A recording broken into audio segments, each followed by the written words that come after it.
Assalamualaikum warahmatullahi wabarakatuh.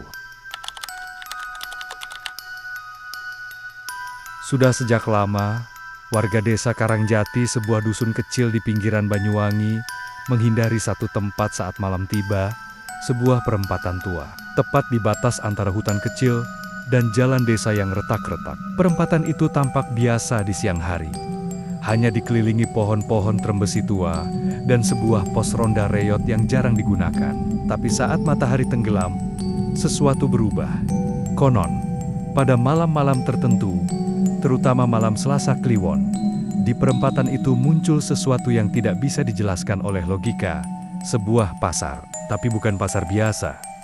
Tak ada spanduk, tak ada lampu neon, dan tak ada suara ramai manusia berdagang. Yang ada hanyalah bau kemenyan yang menyengat, suara gamelan lirih dari kejauhan, dan siluet-siluet tenda remang dengan lampu minyak yang menggantung di udara seperti tidak memiliki tiang. Raka, seorang pemuda dari Jakarta yang baru 2 bulan tinggal di rumah bibinya di Karangjati, belum tahu soal larangan tak tertulis itu.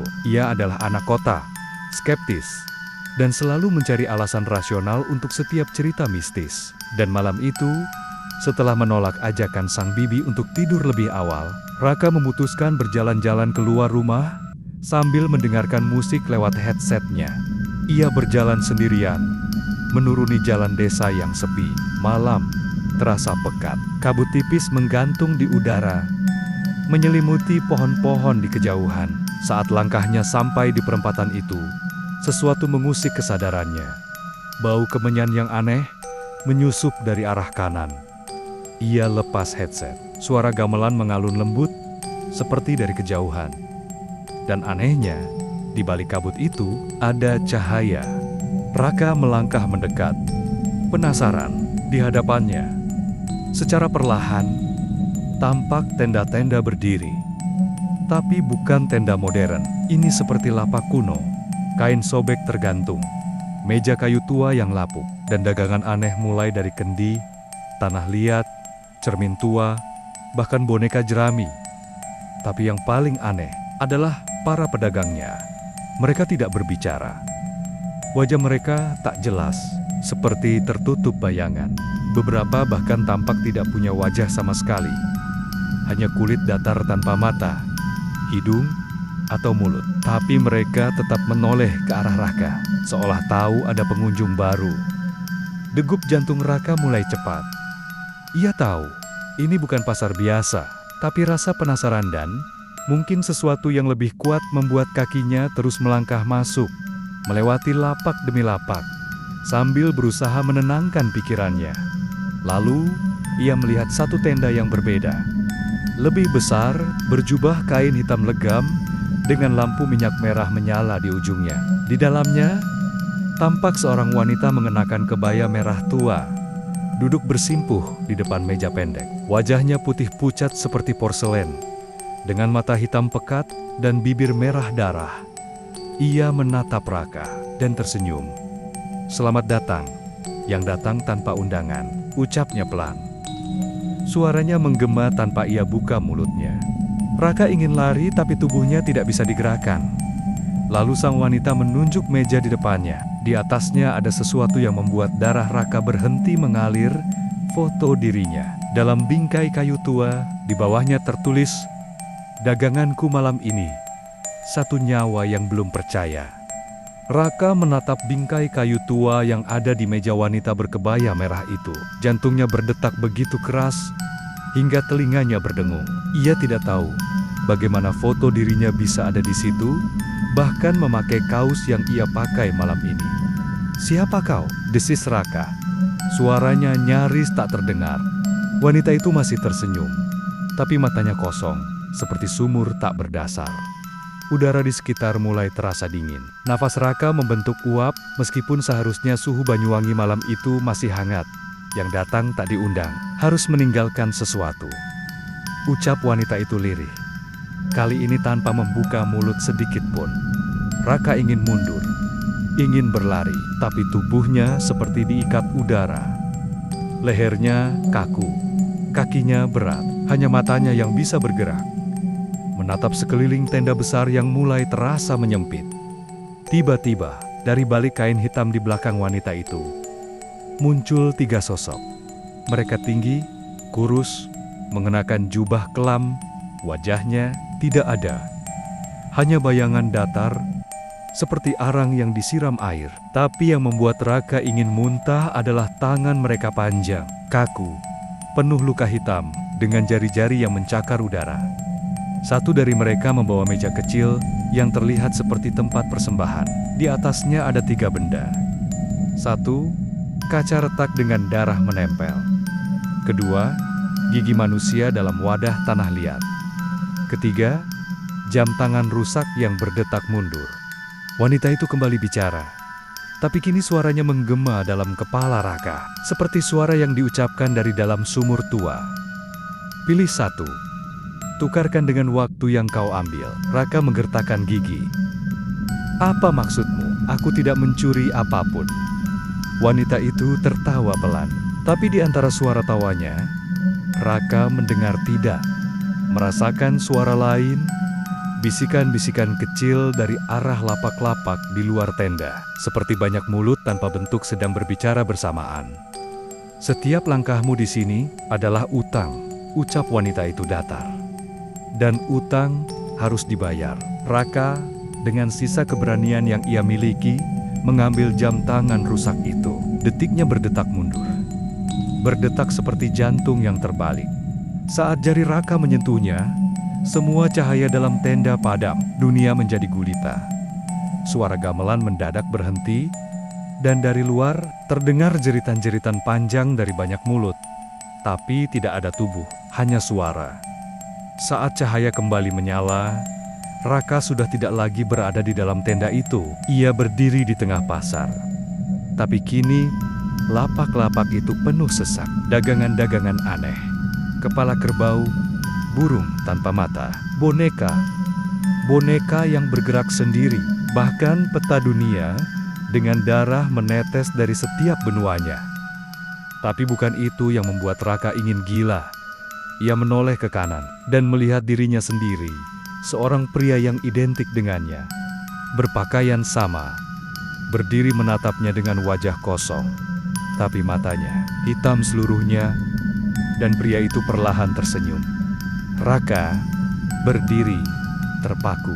Sosok yang berdiri di depannya, yang mengenakan pakaian yang sama, memiliki bentuk tubuh yang sama, bahkan luka kecil di dagu yang sama, terus menatapnya tanpa berkedip. Tapi mata sosok itu hitam legam, tidak ada putihnya, hanya kekosongan. Dan senyumnya bukan sekadar senyum, itu adalah bentuk ejekan, seolah makhluk itu tahu lebih banyak tentang Raka daripada dirinya sendiri. Raka mundur 1 langkah. Sosok itu ikut mundur, meniru gerakannya, lalu maju dan kembali tersenyum. "Apa? Siapa kamu?" gumam Raka pelan, tenggorokannya kering. Sosok itu tidak menjawab dengan suara. Tapi dari arah pasar, lapak-lapak mulai berubah. Kain-kain tenda yang tadinya berwarna kelam, kini meneteskan darah. Dagangan-dagangan aneh mulai bergerak, seolah hidup. Boneka jerami melirik, kepala kerbau mengangkat kelopak mata yang menjijik, dan dari atas langit yang seharusnya gelap muncul bulan merah. Dengan retakan di permukaannya seperti mata yang hendak terbuka. Tiba-tiba terdengar suara gamelan keras, terdengar seperti dipukul dengan amarah. Suara gong berdentang tanpa irama, semuanya menjadi bising dan mengganggu akal sehat. Sosok yang mirip Raka itu akhirnya bergerak. Perlahan, ia melangkah mendekat, tangannya terangkat seperti hendak menyentuh wajah Raka, tapi bukan untuk menyapa, melainkan untuk menariknya masuk. Raka berusaha lari, tapi jalan di belakangnya telah berubah. Tidak ada jalan keluar. Hanya deretan lapak yang tak berujung. Setiap ia menoleh, wajah-wajah pedagang mulai terlihat lebih jelas. Dan satu hal yang mengerikan mulai Raka sadari. Mereka semua adalah bayangan dirinya sendiri. Wajahnya, tubuhnya, bahkan gerak-geriknya. Hanya saja masing-masing tampak rusak, retak, atau busuk. Ada yang separuh mukanya hangus. ada yang tanpa kulit, ada pula yang terus-menerus menangis darah. "Ini apa?" Raka berteriak. Suaranya terpantul dari segala arah, tapi tak ada jawaban.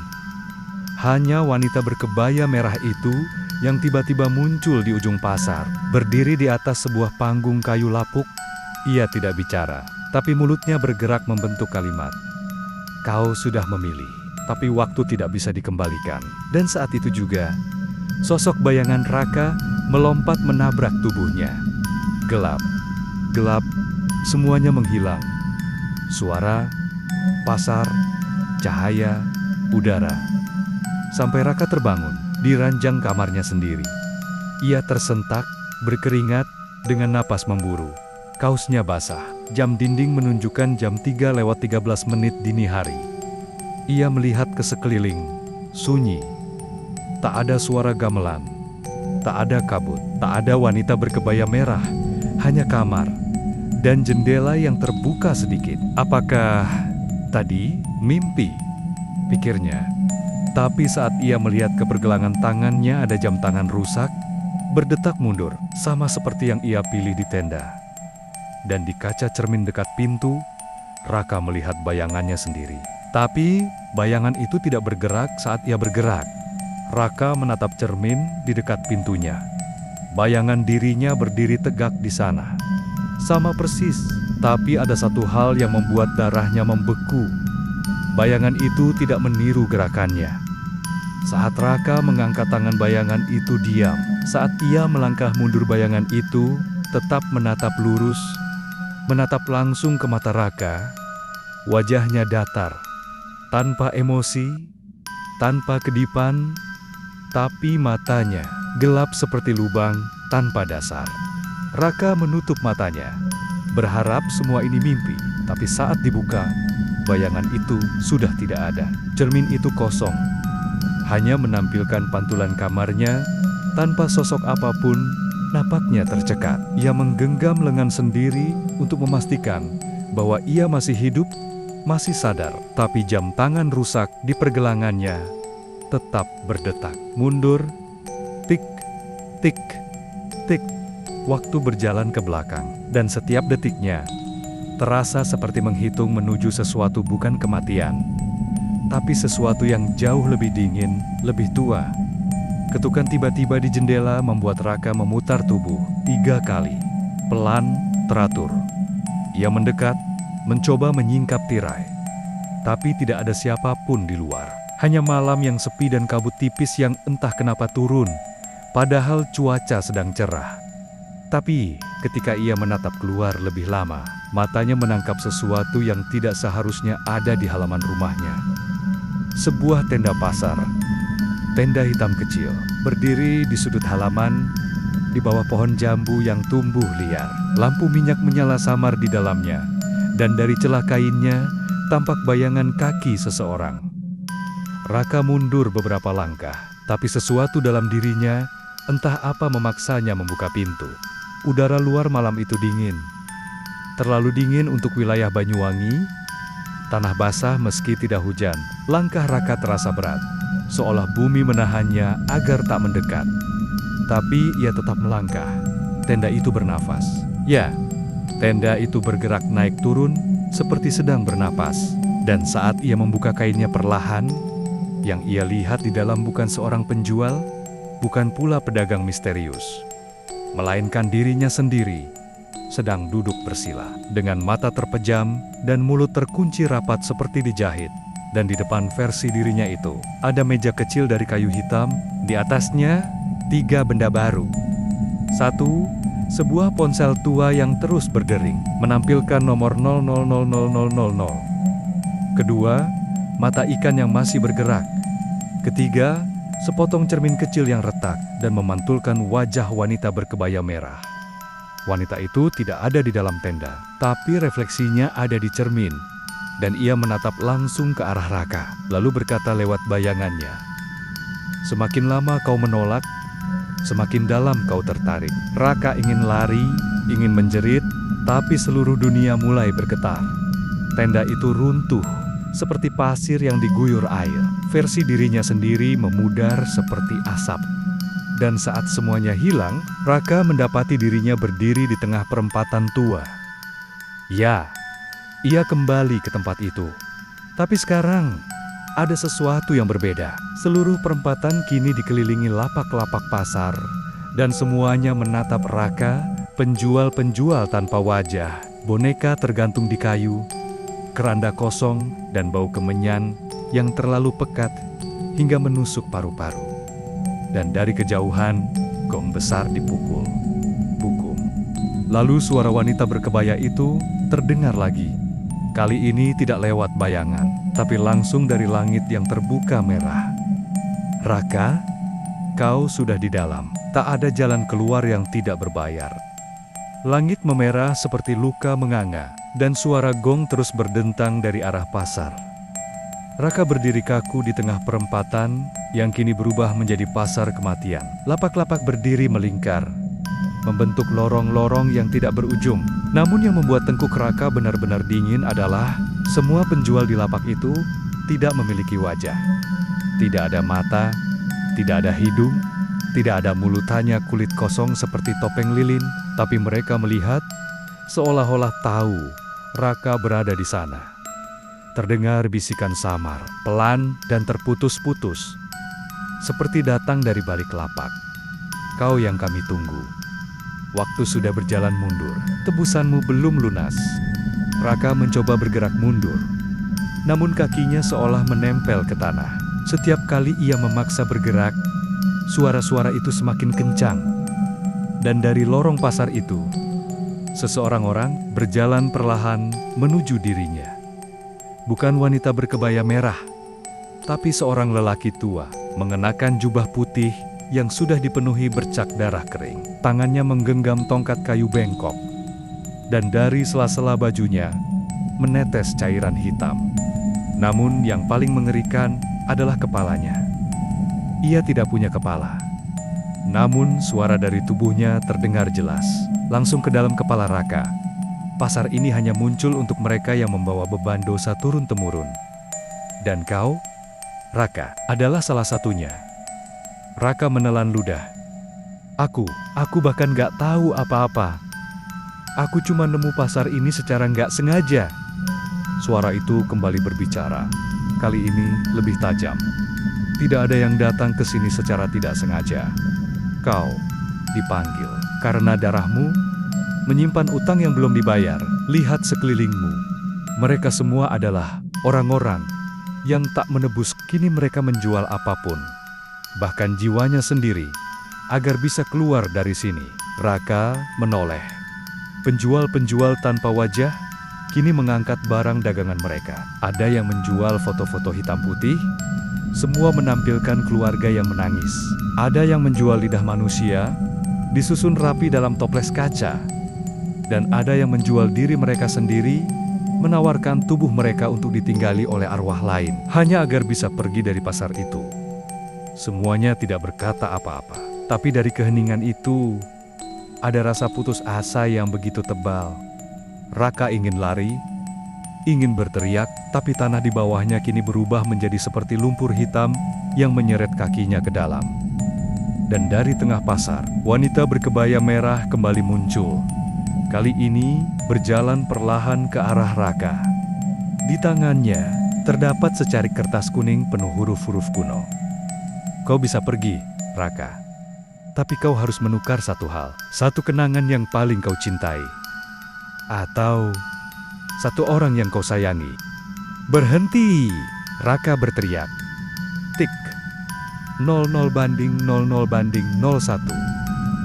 Semua menjadi sunyi. Pasar berhenti bernafas. Wajah-wajah tanpa fitur mendongak. Wanita berkebaya menatap tajam.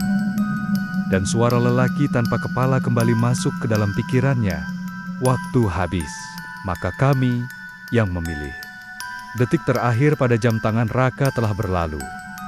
Pukul 0, namun bukan gelap yang datang, melainkan kenyataan. Tubuh Raka terpental dari tengah pasar dan terhempas ke dalam lorong sempit yang sebelumnya tidak ada. Bau amis darah memenuhi udara. Telinganya mendenging. Ia merangkak, berusaha kembali berdiri. Tapi suara dari dinding lorong mulai berbicara. Kau tidak memilih, maka kami memilih untukmu. Dinding-dinding di sekelilingnya mulai berubah menjadi cermin-cermin retak. Dan dari setiap pecahannya, muncul bayangan kenangan hidup Raka. Waktu kecil saat ia digendong ibunya. Waktu SMA saat ia menolong seorang perempuan diserang geng. Dan terakhir, wajah adik perempuannya yang tersenyum sambil berkata, "Mas, aku bangga punya abang kayak kamu." Lalu semua cermin pecah serentak. Dan dari puingnya, keluar asap hitam yang menyatu membentuk sosok mungil. Adik, Raka. Namun wajahnya bukan seperti dulu. Matanya kosong, bibirnya terkoyak seperti dijahit kasar. Dan di dahinya tertulis huruf merah menyala. "Tumbal," Raka menjerit. "Tidak," ia mencoba memeluk sosok itu. Tapi tubuh adiknya kini bukan daging melainkan lilin yang meleleh di pelukannya. "Ini bukan pilihanmu lagi, Raka," bisik wanita berkebaya merah yang tiba-tiba muncul di belakangnya. "Ini adalah warisan. Leluhurmu pernah melanggar janji dengan kami mereka mengambil kekayaan. Dan sebagai gantinya, menyerahkan keturunan ketiga di generasi berikutnya. Dan itulah kau. Tapi kau menolak. Maka hukum berbalik. Seseorang tetap harus dibayar. Maka pasar memilih adikmu." Raka terduduk. Mulutnya gemetar. "Kenapa? Kenapa bukan aku saja?" Wanita itu tersenyum, perlahan mendekat, dan menempelkan jari dinginnya ke kening Raka. "Karena kutukan ini bukan tentang siapa yang layak, tapi siapa yang dicintai." Dan di detik itu, pasar kembali berdentang. Lapak-lapak runtuh satu persatu. Jeritan mulai terdengar dari balik kain. Bau gosong menguar. Pasar hantu mulai membakar dirinya sendiri. Raka melihat adiknya, atau bayangan adiknya, diseret oleh makhluk-makhluk tanpa wajah menuju gerbang hitam di ujung pasar. Ia berlari mengejar, melewati kobaran api, menginjak pecahan kaca, menerobos. Namun terlambat. Gerbang itu menutup tepat di hadapannya. Dan dari baliknya terdengar suara adiknya memanggil, "Mas, kenapa nggak kau aja yang pergi?" Raka menampar wajahnya sendiri, menangis, meronta sampai tubuhnya terlempar dari dalam pasar. Ia terbangun dengan terengah-engah. Di tengah jalan aspal tua Banyuwangi. Perempatan itu sepi. Pasar sudah tidak ada jejak tenda, api, atau makhluk. Hanya dirinya. Dan satu barang di saku jaketnya, sebuah potongan pita rambut kecil, milik adiknya. Hujan turun pelan di atas jalan aspal yang lengang. Raka duduk mematung di tengah perempatan tua, masih menggenggam pita rambut kecil milik adiknya yang sudah meleleh sebagian seperti terbakar. Langit kembali biru. Jalan kembali normal. Tapi bagi Raka, semuanya sudah berubah. Tidak ada yang percaya pada ceritanya. Tidak polisi, tidak tetangganya, tidak ibu mereka. Dan yang paling menyakitkan, tidak ada satupun yang ingat bahwa ia pernah punya adik, bahkan foto-fotonya hilang. Kasur yang biasa dipakai adiknya pun telah bersih, seolah tak pernah ditempati. Seolah adik Raka memang tidak pernah lahir. Beberapa minggu kemudian, Raka tinggal sendirian, bekerja serabutan di bengkel. Ia tak berbicara banyak, hanya menulis di buku kecil yang selalu ia simpan di saku jaketnya. Kalau pasar itu muncul lagi, aku harus sudah siap. Kali ini aku akan masuk bukan sebagai korban, tapi sebagai penebus. Hingga suatu malam, bulan mati kembali menggantung di langit dan udara menjadi dingin tanpa sebab. Suara gong terdengar pelan dari kejauhan, hampir seperti gema mimpi. Raka bangkit, mengenakan jaketnya. Di sakunya, ia membawa 3 benda. Sebuah paku panjang yang pernah ia temukan di altar pasar, pita rambut adiknya, dan secari kertas kuning yang ia curi dari tangan wanita berkebaya merah saat terakhir bertemu. Ia kembali ke perempatan itu. Tepat pukul 0, jalan di sekelilingnya bergetar. Asap hitam muncul dari 4 penjuru, membentuk gerbang besar. Pasar itu kembali membuka dirinya. Tapi kali ini, Raka tidak takut. Di dalam pasar, Wanita berkebaya merah menyambutnya. Kali ini tidak tersenyum. Kau kembali, padahal sudah bebas. Raka menatap matanya dengan tajam. Aku datang bukan untuk bebas, tapi untuk menghancurkan tempat ini. Tidak akan ada anak kecil lain yang ditarik hanya karena dosa leluhurnya. Ia mengangkat kertas kuning itu dan membacakan isi mantra di baliknya dengan terbata, sambil menancapkan paku ke tengah tanah pasar. Getaran besar terjadi. Langit pasar terbelah. Lapak-lapak roboh satu persatu. Para penjual tanpa wajah menjerit dalam bahasa yang tak dikenali. Wanita berkebaya berubah, kulitnya meleleh, menyisakan sosok mirip manusia tanpa daging dengan mata yang terus menangis darah. Kau tidak bisa menebus warisan darah dengan tindakan kecil manusia. Ini dunia yang dibentuk dari perjanjian. Apa yang kau lakukan akan mengoyak dua alam. Raka menjawab dengan tenang, biarkan koyak. Kalau itu bisa mengakhiri ini semua. Ia menancapkan paku ketiga kali. Dan dari tanah muncul bayangan adiknya. Kali ini dengan wajah yang bersih, tanpa luka. Mas, kamu datang ya? Raka tersenyum, meneteskan air mata. Pulang, Dek. Sekarang giliran Mas yang jaga gerbangnya. Dan dengan suara dentuman terakhir, pasar hantu runtuh, membakar dirinya, menghapus semua perjanjian lama, dan menelan Raka bersamanya. Tahun berlalu. Perempatan tua itu kini menjadi taman kecil. Anak-anak bermain di sana. Tidak ada lagi cerita tentang pasar hantu, tidak ada gong tengah malam, tidak ada wanita berkebaya merah. Namun di ujung taman itu, ada sebuah patung batu kecil. Bentuknya seorang pria muda yang memegang pita rambut. Di bawahnya tertulis, penjaga terakhir antara dunia mereka dan dunia kita, agar tidak ada lagi jiwa yang dijual, agar cinta dan bukan warisan dosa yang kita tinggalkan. Dan malam itu, langit tetap gelap, tapi tidak ada gong yang berbunyi. Pasar itu telah musnah untuk selamanya.